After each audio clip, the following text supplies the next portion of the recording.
집회의 자유와 공공의 안전의 가치가 충돌하는 사건입니다. 그러니까 그거에 대한 비교 형량을 하셨겠죠. 그리고 집회의 자유라는 부분에 대해서 더 많은 비중을 두고 결정을 내리셨을 것이라고 생각합니다. 그런데 그 결정이 틀렸다는 것입니다. 이 재판부의 잘못된 결정 하나로 결국 우리나라가 지금 다 고통을 받고 있고 코로나 지금 거리두기 2.5 시행이 되면서 천만 자영업자는 지금 죽어나고 있습니다. 사법부의 독립을 지금 이렇게 그 결정에 대해서 비판하는 게 사법부의 독립을 침해하는 것인가요? 광화문 집회와 관련한 질의들이 많이 있는데요.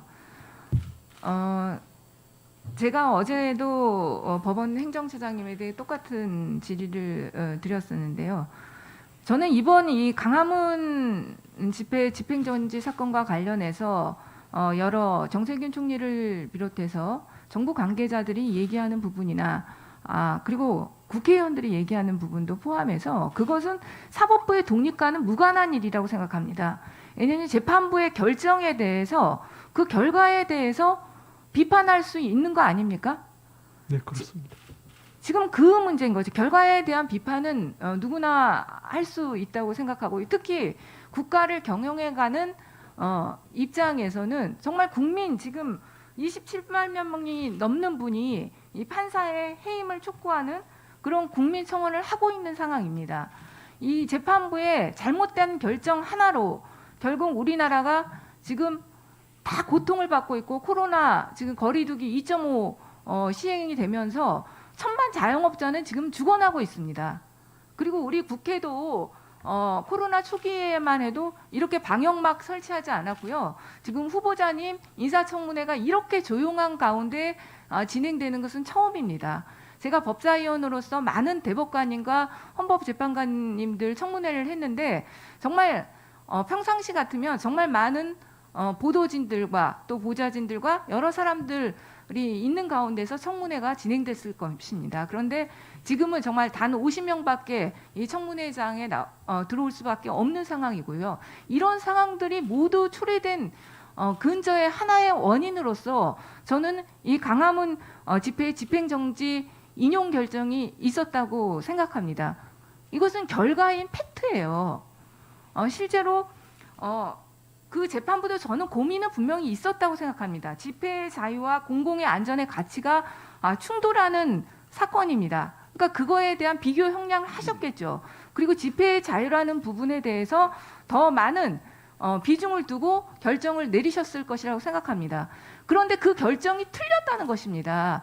똑같은 사건을 가지고 10개의 집행정지 결정을 가지고 8개의 재판부는 다른 이유로 공공의 안전이라는 그 가치에 더 방점을 찍어서 집행정지 신청을 받아들였고 두 개의 재판부는 한 분이시니까 하여튼 두 개의 사건에 대해서는 인용이 된 겁니다. 그런데 결론적으로는 그 인용 결정이 일파만파 이 감염의 확산을 가져오는데 일조했다는 것은 지금 모든 언론과 그리고 우리나라에서 지금 일어나는 현상들이 그대로 보여지는 것입니다. 그렇다면 그것에 대해서 사법부의 독립을 지금 이렇게 그 결정에 대해서 비판하는 게 사법부의 독립을 침해하는 것인가요? 저는 아니라고 생각합니다.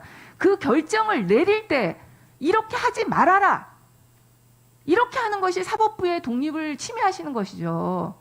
침해하는 거죠. 그 결정을 내릴 때는 그 재판장, 그 판사의 소신과 양심의 법률적 견해에 그대로 맡겼던 것입니다.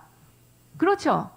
그때 누가 그거 지금 공공의 안전이 훨씬 더 중요하니까 절대 그거 받아들이면 안 됩니다. 이렇게 말한 사람이 있습니까? 없습니다. 사법부의 독립은 침해된 것이 아닙니다. 그러나 그 결정이 결국 가져온 결과가 너무나 참혹하고 크기 때문에 그 부분에 대해서 비판을 하는 것입니다. 이것은 저는 당연한 공직자들과 국민들의 권리라고 생각합니다. 그 부분에 대해서 어떻게 생각하십니까? 법원의 결정에 그러니까 사법부의 독립을요. 네. 그러니까 사법부의 독립을 침해했다고 말하려면 그 결정을 내릴 때 그 결정을 내려서는 안 된다는 그런 압력이 가는 것이 사법부의 독립을 침해하는 거 아닙니까?